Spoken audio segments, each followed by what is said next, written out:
कोविड-19 संक्रमण से देश में हुई मौतों से प्रभावित परिवारों को मुआवजा देने में असमर्थता व्यक्त करने वाले सुप्रीम कोर्ट में दायर हल्फनामे के ऊपर आश्चर्य व्यक्त करते हुए प्रदेश कांग्रेस प्रवक्ता प्रेम कौशल ने मीडिया को जारी एक बयान में कहा कि मुआवजे से इनकार करना ऐसे परिवारों और देशवासियों के प्रति क्रूरता से कम नहीं है तथा आर्थिक सहायता को आर्थिक संसाधनों की कमी से जोड़कर परिभाषित करना और भी दुर्भाग्यपूर्ण है, क्योंकि पिछले लगभग एक साल में पेट्रोल डीजल से लेकर हर प्रकार के जरूरी सामानों की कीमतों में अभूतपूर्व वृद्धि हुई है, जिसमें सरकार ने हजारों करोड़ रुपए का अतिरिक्त राजस्व अर्जित किया है। इसलिए सरकार का यह तर्क तथ्यों पर आधारित नहीं है। उन्होंने कहा कि जब 22,000 करोड़ रुपए की लागत से सांसद भवन और प्रधानमंत्री निवास का निर्माण किया जा सकता है, 1600 करोड़ के प्रधानमंत्री के लिए विमान खरीदे जा सकते हैं, तो घोषित महामारी तथा आपदा की स्थिति में अपर्याप्त व्यवस्था तथा सरकारी कोताही के चलते मृत्यु का ग्रास बने लोगों के परिजनों को मुआवजा देने से क्या सरकार दिवालिया हो जाएगी। कांग्रेस प्रवक्ता ने आरोप लगाते हुए कहा कि सरकार की नजर में भौतिक विकास और विलासिता के संसाधनों के मुकाबले देशवासियों की जिंदगियों की कोई अहमियत नहीं है। माननीय सुप्रीम कोर्ट में केंद्र सरकार द्वारा देश के अंदर कोरोना संक्रमण से जो मौतें हुई हैं उनके परिजनों को मुआवजा अथवा राहत देने में असमर्थता व्यक्त करने वाला हल्फनामा दायर करना जो है वो बहुत आश्चर्यजनक है और ऐसे परिवारों को दी जाने वाली आर्थिक सहायता को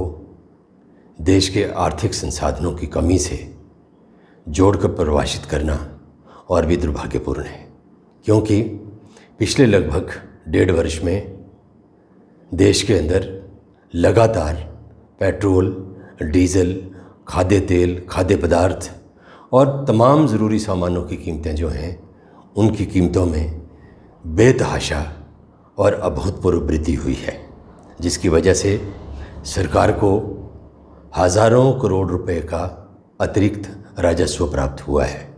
इसके अतिरिक्त हज़ारों करोड़ रुपया कोविड फंड के नाम से लोगों ने अनुदान के रूप में सरकार को दिया है। एक तरफ प्रधानमंत्री आवास, उपराष्ट्रपति आवास और नए संसद भवन के निर्माण में लगभग 22,000 करोड़ रुपया जो है वो सरकार खर्च करने जा रही है। 16,000 करोड़ रुपए के विमान प्रधानमंत्री की यात्रा करने के लिए खरीदे जा रहे हैं और इतना भारी भरकम धन ऐसे प्रोजेक्ट्स के ऊपर खर्च करने वाली सरकार यदि देश में कोरोना महामारी से प्रभावित और विशेषकर जो लोग मौत के मुंह में चले गए उनके परिवारों को मुआवजा अथवा राहत देने में हाथ खड़े करे तो ये बहुत दुर्भाग्यपूर्ण है और मैं समझता हूँ कि ऐसे परिवारों के प्रति, प्रभावित लोगों के प्रति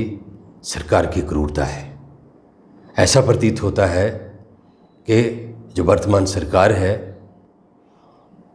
उसका जो एक भौतिक विकास और विलासिता के संसाधन जुटाने का जो नज़रिया है उस नज़रिए के आगे मानव जीवन की ना कोई कीमत है ना कोई अहमियत है। PLTV के लिए हमीरपुर से ब्यूरो रिपोर्ट।